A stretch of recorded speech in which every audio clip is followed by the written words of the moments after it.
Life Ministries, but I'm also Ruth Jennerson, Office Manager of the 19th Ward Association. So I have a dual role here in welcoming you, although you're going to get an official welcome, to the Martin Luther King program. If you don't mind, let us bow our heads so that we can open up this program in prayer. Is that okay with everyone? Yeah. Okay. Father, in the name of Jesus, we just ask God that you pour your blessings upon this program. We thank you for all those that have come here to just fellowship as one community, as one in a beloved community, I guess I should say. Father, we just ask God that you would continue to have your presence felt here in the spirit of love, in the spirit of reconciliation, in the spirit of fellowship, but most of all, a spirit of human mankind and dignity, Father. We thank you, God, for all that you're going to do, and we pray again your blessings upon this program. Amen. Amen. Amen. Amen. At this time, we're going to have our formal welcome by Bruce Tien and Susan Morehouse. Thanks.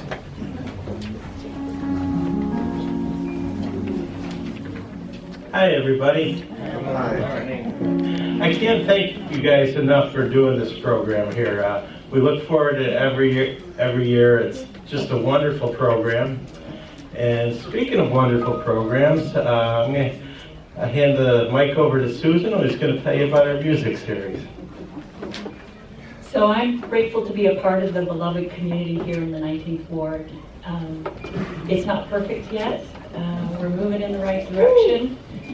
We have a lot more to learn, but I'm grateful to be a part of this beloved community. I wanted to invite you all to the Arnett Music Series, which this is the first, combined with the Martin Luther King celebration, the first event of our music series.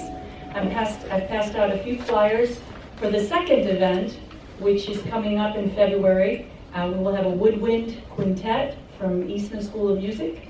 And then our third one is the Pathways program with the city school district, kids who are learning to play instruments, and the community school will be our fourth one in April. So grab one of those flyers and you're most welcome to join us. Most of the time we are actually out in the library making noise and music. So thank you for coming. We're very grateful that you're here. Okay, prior to our keynote speaker coming, we have a special presentation to the 19th Ward.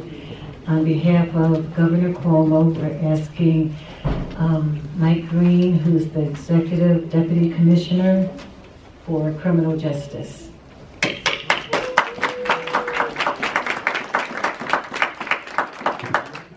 Thank you very much for the introduction. Thank you for having me here. I'm here on behalf of Governor Cuomo. He sends his regards.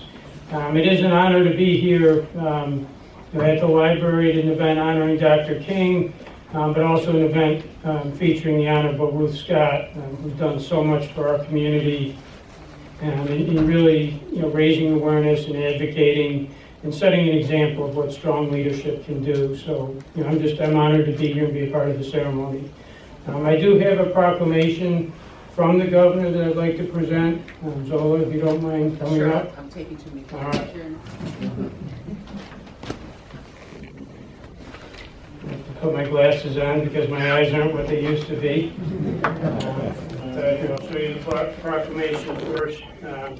I will read it just because in reading it over, if I leave parts of it out, I don't think it makes sense. And I did like what it said. But the proclamation is from the Executive Chamber of the State of New York, and it reads, whereas few individuals have had such a profound impact on contemporary society as did Reverend Dr. Martin Luther King Jr., both through his words and his deeds, we take this opportunity to mark the 91st anniversary of the birth of this great American hero, born on January 15, 1929, and honor his life dedicated to achieving a world free of hatred and violence, and his commitment to following a course of social change with his message of freedom, equality, and justice for all. Whereas Dr. King saw himself as a servant of humanity and wanted his life to be remembered as one of service to others, each year the country pauses to honor his legacy on the third Monday in January as a day on, not a day off, where all Americans are encouraged to volunteer in activities that improve their communities. And whereas this year marks the milestone 25th anniversary of the King National Day of Service, and we commemorate the life and legacy of Dr. King, finding inspiration in his lifelong dedication to justice, equality, and the greater good. Moreover, we commit ourselves to participating in community service projects on this day in tribute to one of our nation's most revered civil rights leaders and icons. And whereas New Yorkers proudly join with hundreds of thousands of Americans who are shining examples of volunteers dedicated to meeting the challenges and needs of today's society by serving their communities and organizing efforts to deliver meals, collect food and clothing, refurbish schools and community centers, provide services for veterans and military families, and individuals, families, civic groups, elected officials, government workers, not-for-profits, and faith-based organizations help recruit mentors, support job seekers, build homes, and help people improve their financial literacy skills. And whereas this day further inspires our renewed commitment to the broader ideals and philosophy of Dr. King to achieve justice and social change through nonviolent means, and as a day of service, it helps empower individuals, strengthen communities, bridge barriers, address social problems, and move us closer to Dr. King's vision of a beloved community, founded upon respect and dignity for all human beings. And whereas our willingness to serve honors Dr. King's life and teachings, including the call to make a positive difference in the lives of others, and the Empire State honors this tradition with its statewide observance of the King holiday, inviting all New Yorkers to participate in community-based initiatives that encourage both young and old to work toward Dr. King's goals and vision for one family of humankind in a more compassionate and caring world. Therefore, I, Andrew M. Cuomo, Governor of the State of New York, do hereby proclaim January 20th, 2020 as Reverend Dr. Martin Luther King Jr. Day. And this is signed by the Governor, and he wanted it to be presented to you and wanted it to indicate his appreciation for the work that everybody here in this community does to help us realize Dr. King's vision. So thank you very much. Thank you.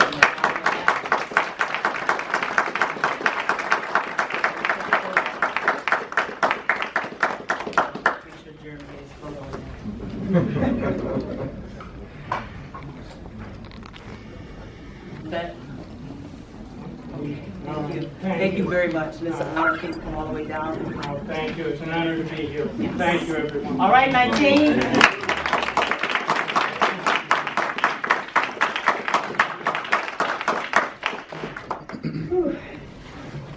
I have to tell you, I'm really excited. I always tell people I'm excited, but I'm always excited. And I'm excited to introduce or to welcome to the podium our keynote speaker, Honorable Ruth Scott. She's an awesome woman, awesome community member, and for her awesomeness, can we just stand as she comes to the podium?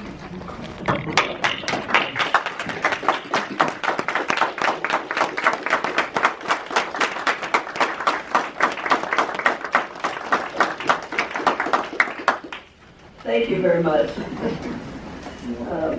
This is a ceremony room, and I say Ruth because we have the same name. Yes. And Madam President Zola, all of you who are members of the 19th Board Association and visitors, I want to say what an honor and a pleasure it is today for me to be here and to share some thoughts with you. Whenever I get ready to make a speech, particularly about Martin Luther King, I try to bury myself in going through old books and new books and looking for ideas and what people are doing and have done. And Sometimes it is difficult because I really, really have too much material. I want you to know that I've worked with my husband and my daughter June to cut down the remarks. So you will be able, I will be able to stay and keep my promise to the Madam President, and also so you will not be bored. The title of what I have to say is Keeping the Dream Alive, Community or Chaos, You Choose. You can summarize some people's lives with a question mark, some with an exclamation mark, but not Martin Luther King, hero of the civil rights movement, which is incidentally not over. The peace movement, which will take generations, and building the beloved community movement, which must be renewed in each generation. And so it takes you, all of you, and me, us, to do the work that has to be done. Let me share some memories with you and ideas. In giving this keynote address, I could not help but remember when Maynard Jackson, the first African-American mayor of Atlanta, Georgia, before he was mayor, came to Rochester at my request to swear me in as president of the 19th Ward Community Association and to give the keynote address. I could not help but also think of how many of those who marched with Martin in the 50s and 60s made key accomplishments to the United States and to the world after that time. I was blessed to meet and share with many of them. An example would be John Lewis, the Honorable Congressman John Lewis, who was in the fight of his life for health at this time, at this juncture.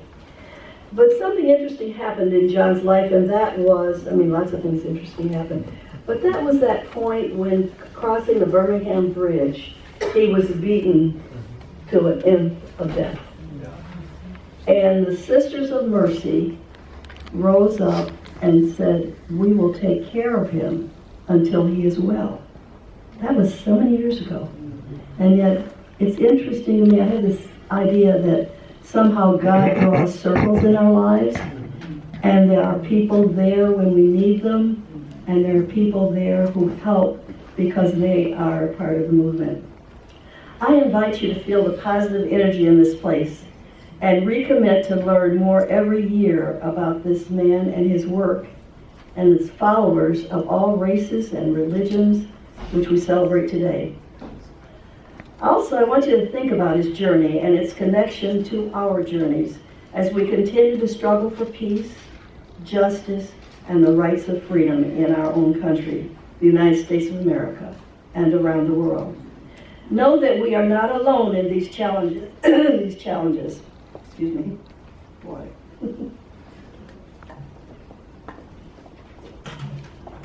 When I first met Coretta Scott King, Martin's wife, right after his death, before the establishment of the Hallows Day and the designation of his home in the Center for Teaching of Nonviolence, there were thousands of people across the world interested in talking with my friend Coretta about how to continue his work.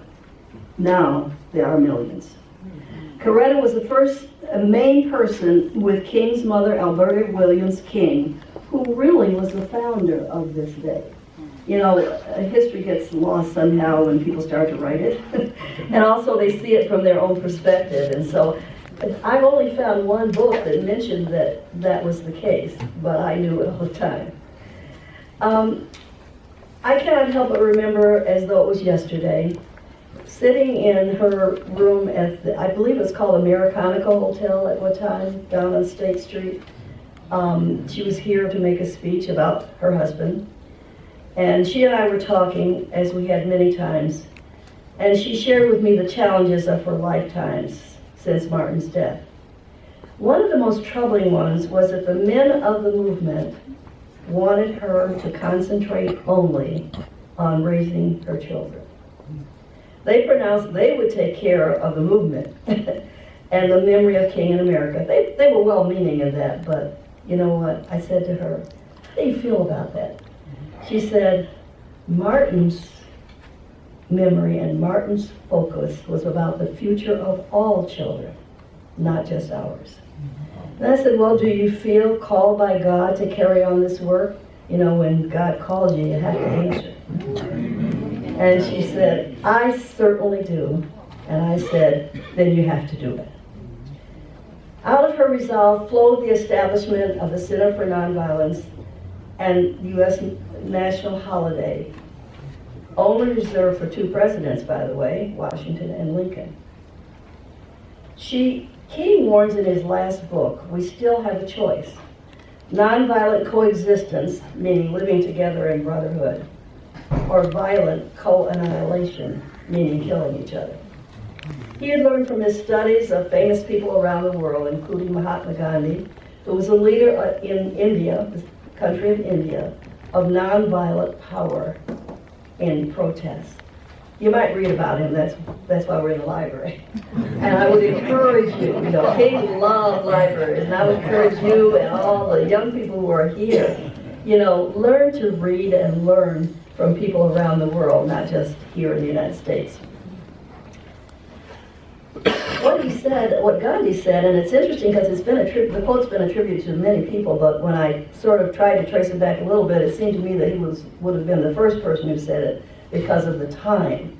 And that is if we live on as an eye for an eye, then all we'll have is a world full of blind people.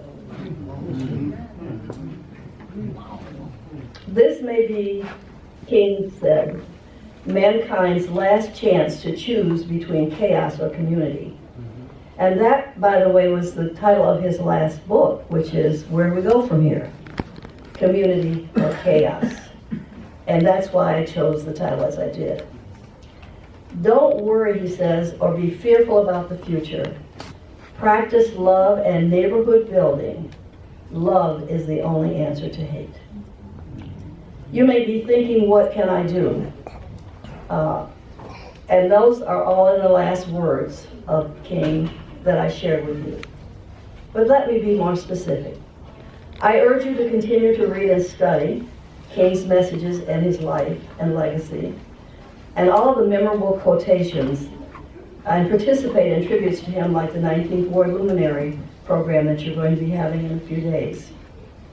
One year, my husband Bill and I visited the heart-moving monument of Martin Luther King in our nation's capital. I highly recommend that you also visit it too. It is titled A Stone of Hope from a Mountain of Despair. It was designed by a Japanese artist. And I wondered why Martin was shown in this. There's a ground piece that looks like a mountain, and he is in a statue of a stone moved out from the mountain. He is larger than the mountain. And for a long time I kept thinking, well, now why is he larger than the mountain? But he was. And what it says is, we are larger than the despair that we may face in these times, if we believe and if we work. Secondly, I would say, ask yourself, what can I do to honor and promote justice, peace, and love? I think you can do it in your home, your school, your church, synagogue, mosque, places of worship, and your neighborhood. You can reject bullying and injustice. You can stand up for people when they are downtrodden and when they need your help. The third thing, I think, remember your rights. As citizens, rights require not just remembering them, it requires exercising them. And I think that's what Martin would say if he were today. Part of the reason why the marches were, and it was not the only reason, because there were many across the South at that time for different things, but was the right to vote. So I really get upset when somebody says to me, well, I don't know why I should vote. It doesn't make any difference. I don't care who's elected. Things are going to stay the same. It's simply not true. It's simply not true. And so therefore, you must indeed be a part of the solution. There's a wonderful book that I want to share with you. It's called Martin Luther King Jr., A King Family Tribute. It was put together several years ago by the members of the family who all got together and decided that they needed to tell their part of the story and talk about the history from which Martin Luther King came. And so I wanted to share with you, it has lots of wonderful pictures in it of family members going back several generations. But I wanted to share with you just one statement. And this was written by Ferris Christine Watkins, who was Martin's niece. I never had the chance or the privilege of meeting you, but my family has told me so many stories about you that I feel I do know you. It started with different people telling me how you changed their lives and made a difference for my generation and others unborn.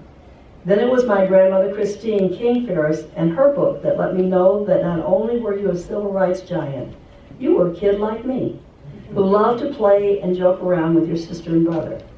Next, it was my mother, who taught me the value of family through your love as a family man. And then as I got older, I realized that you were not only a civil rights giant, or a kid that loved to play, or a family man, you were also a preacher. And then at the end of her letter, she says, you knew that for your dream to come true, you would have to help that was much bigger than any person on earth. Because of your faith, belief, and persistence, you deserve the honor. Uncle ML, your great niece, Ferris Watkins. I also just want to finish and close with reminding you something that I suddenly realized as I was putting this together. You know, it's all about the children. All about the children. From the children in Parkland, Florida, to the children who have struggled with other kinds of things like disease and poverty and miseducation. No matter what it is, it's all about the children. And so I want to leave you with these words of the song that Whitney Houston made famous. I believe the children are our future. Teach them well and let them lead the way. Show them the beauty inside. That is inside of them and inside of you. Give them a sense of pride to make it easier. Let the children's laughter remind us how we used to be. God bless you and keep you. May this day be not only a celebration, but a commitment to keep on doing the work of building the beloved community.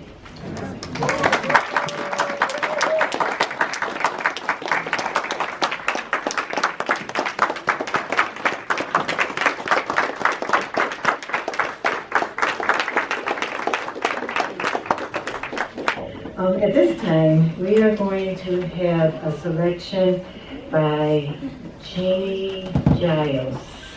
You're broken down and tired, living life on a merry-go-round. You can find a fighter, but I see the you, so we all walk it out.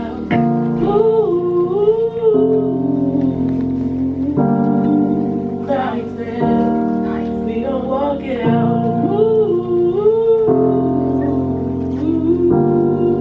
Mountain. And I'll rise up today. I'll rise up unafraid.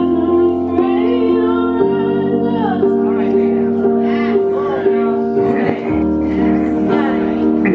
and I'll rise up. I like the waves. I'll rise up.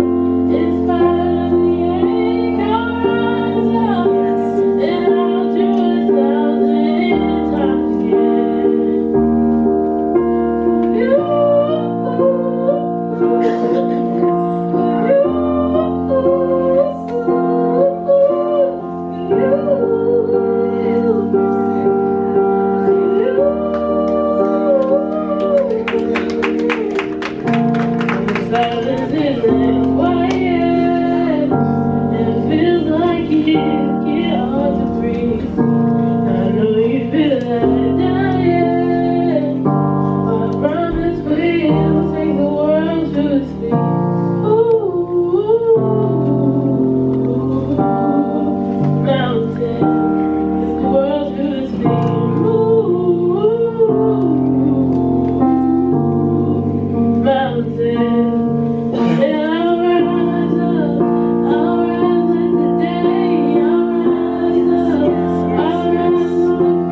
as the Honorable Ms. Scott said, there's nobody bored because of the 19th what? War. The 19th war. We're not bored because of the 19th war. That committee is just, they're just so sedate.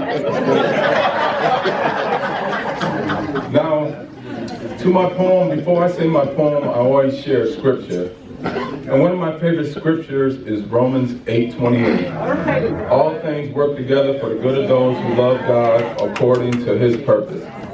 And when Paul wrote 8:28, I think that 8 stands for the 8th month of August. In August 1963, I was only 3, but I was free. Dr. King made that eloquent speech, I have a dream. Dr. King was nonviolent, and I wish he was here to hear me say, S-I-L-E-N-C-E, I'm talking about June, I'm talking about me. S-I-L-E-N-C-E, I'm talking about June, I'm talking about me. S-I-L-E-N-C-E, I'm talking about June, I'm talking about me. Silence the violence. Silence the violence. Silence the violence. Rochester, they call us the Flower City. That's because our lilacs are so pretty. Silence the violence. Silence the violence. Silence the violence. Stop the homicides. We don't want to see our lovely Mary Warren with tears in her eyes. Silence the violence. Silence the violence. Silence the violence. District Attorney Dubley, she wouldn't have to prosecute if you didn't have a weapon and shoot. Silence the violence. Silence the violence. Silence the violence. Rochester, I'm going to challenge you. That's what I'm going to do. Rochester, I'm going to challenge you to S-I-L-E-N-C-E. I'm talking about you and I'm talking about me. S-I-L-E-N-C-E. I'm talking about you and I'm talking about me. Silence the violence. Silence the violence. Silence the violence. Rochester, you don't have to walk around with a knife. You ain't got to even worry about getting into a fight. Rochester, let's unite and silence the violence. Silence the violence. Silence the violence. Rochester, I can't do this alone. Please take this message into your home. And S-I-L-E-N-C-E, I'm talking about you and I'm talking about me. Silence the violence. Silence the violence. Silence the violence. And I just want to thank my church family from 1018 Loud Lab for coming out to support me as well. And don't forget the S-I-L-E-N-C-E. I'm talking about you and I'm talking about me. Let's silence the what? Silence. All right.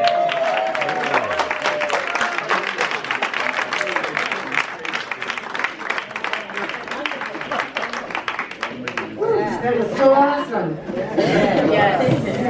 Is New Life Ministries here? Oh, yeah. We've got 2 song selections coming from them. Are you ready? Yes. Right.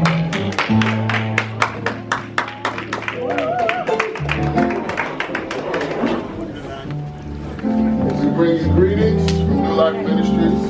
We are located actually right across the street. We would love to see you tomorrow at 10 a.m. See that? See how we did that? You got to put that in. I got it. The first song is And We Are Glad. We celebrate Martin Luther King. We also celebrate the God that gave him the dream. Amen? So just clap your hands on 2 and 4 and join in and sing with us.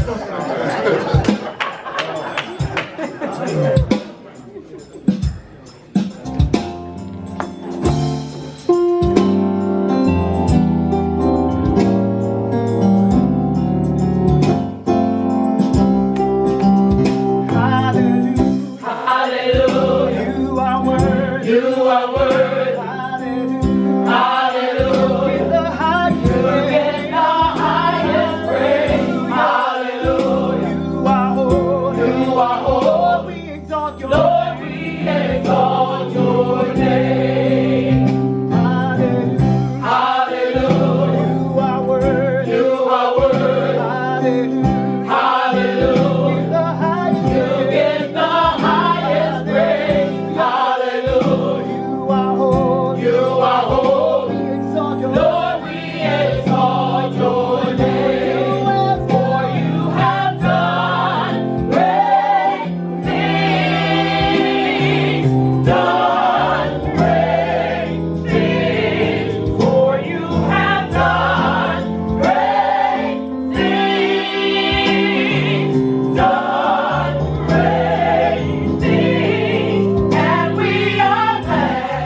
to come up next with the spoken word. Amen?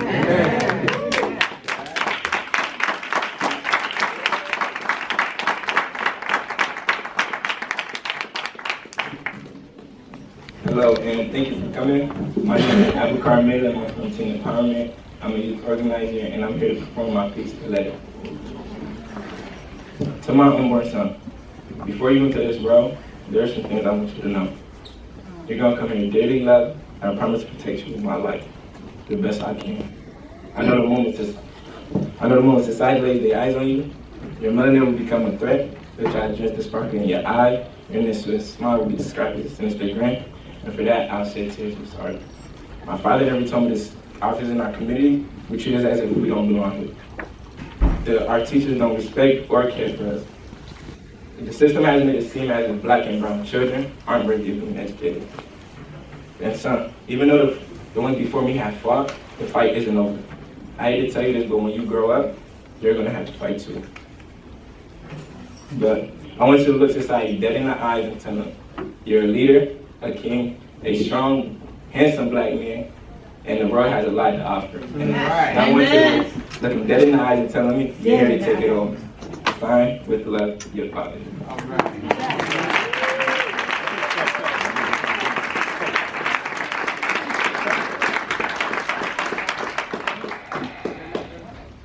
Oh, I'm so sorry. Come on up, honey. Nobody told me I'd get teary-eyed, doing this program. Go ahead, sweetie. Hello, how are you guys doing today? I don't know you've been asked that a lot, but how are you guys doing? Good. I don't even Okay, well, my name is Janasia Harrell. My name is Nina, and we are both youth organizers of Teen Empowerment here located in Rochester. And we want to thank y'all for inviting us here and hearing us out. People don't realize racism doesn't work as but it still has 4 eyes. Ideological, institutionalized, interpersonal, internalized. Listen, society is so messed up, and it constantly has me in my thoughts. I always dream about screaming freedom all the way from my guts. And all the things I go through, man, it's so messed up. When will this pain ever end? To be too scared to go outside with the color of my skin. Singing the same way that you feel is the same way that I feel. Like when I can walk into any room that is full of white people or any other room that has the slightest amount of white people, they instantly stop what they're doing and then give me that look and they're judging me. They're judging me because of history. When it was them all along who raped us and beat us, mentally and physically. And it gets me so irritated how they run their mouths, they sneaky like a thief, robbing a house, just sit in our faces, and keep laughing and stuff. Then they turn their backs on us talking all that BS, pulling us down, acting all tough. Is it the fact that I'm a young, proud, successful black female that makes you frown? Or is it the fact that I'm a young, proud, successful Latina who's legal and brown? See, y'all need to stop with all this discrimination. Put the guns down, man. Let's hear each other out. Eventually, we're gonna have to face it. And then maybe, some way, someday, somehow, we can come together and unite as one nation. See, we try to make this flow and rhyme, but really we just want to say, we appreciate y'all and thank you for your time.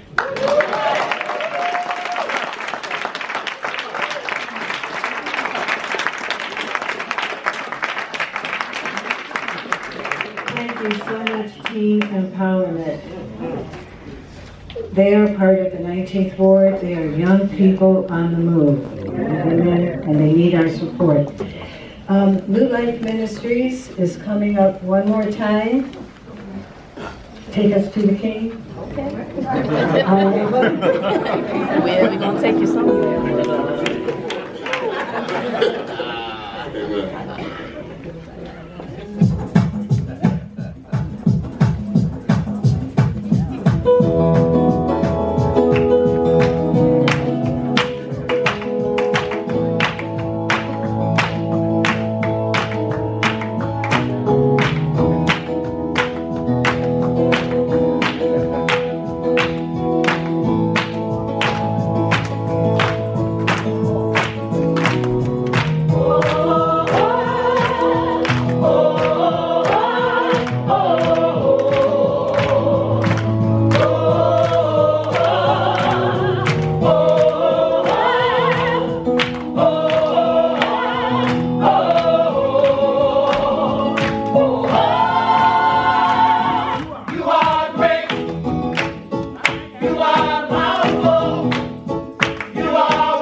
My church won't allow me to sing in the choir, but they call me Happy Feet because I will dance. At this time, we are going to have the president of the 19th Ward Association come before you. Her name is Zola Brown, and she, no, okay. Oh, okay. Okay. Good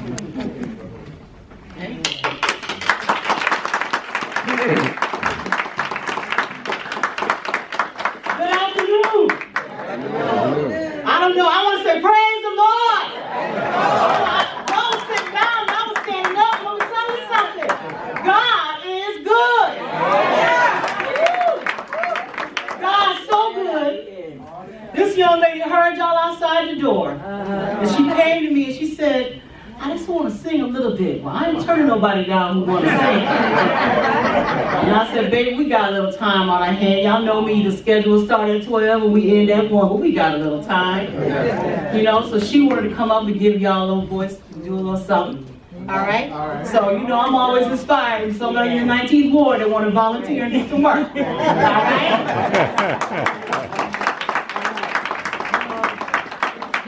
God and Martin Luther King Jr.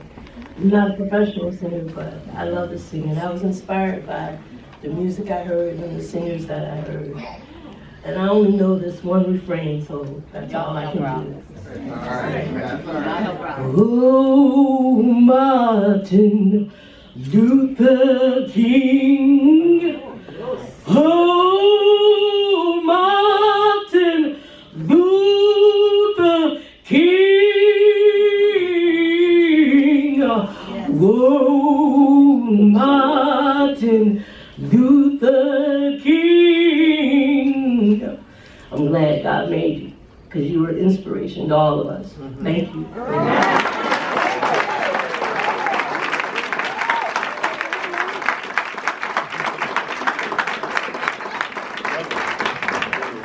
I told you to be blessed. Thank you. Yes, thank you. Anybody else want to be inspired? Oh, you want to? I see a hand back there. So I think I see our county legislator. Where you? All right. So, did you want to say a few words? We got a few seconds. Come on up. I didn't see the shade.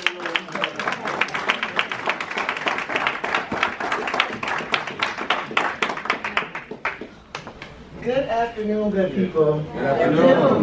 My name is Sabrina Lamar, and I am the county legislator for this wonderful district. And I just want to say thank you, Zola, and the people who put this on.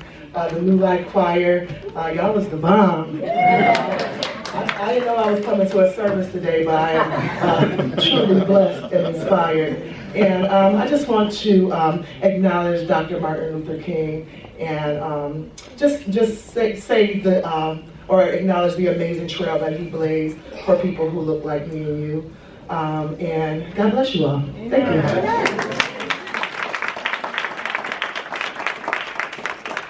My closing remarks are usually short. okay? And Susan keep giving me these hands gestures, but she don't know me. I got this baby. So, again, I'm Zola Brown, the president of the 19th Ward Community Association. The association does a lot of work in the community. I know many nights we may hear, you know, the police, the fire department, we hear so much. But so many of those nights and also in the daytime, these folks are working hard to make this community a wonderful place to live. You know, so I'm inspired by them. I get up every morning knowing that there was somebody before me already laying it out so I can be right here. And I want to give a lot of that love to the first woman and to the first African American who was the president of the 19th Ward Community Association, and that's Ruth Scott. Inspired.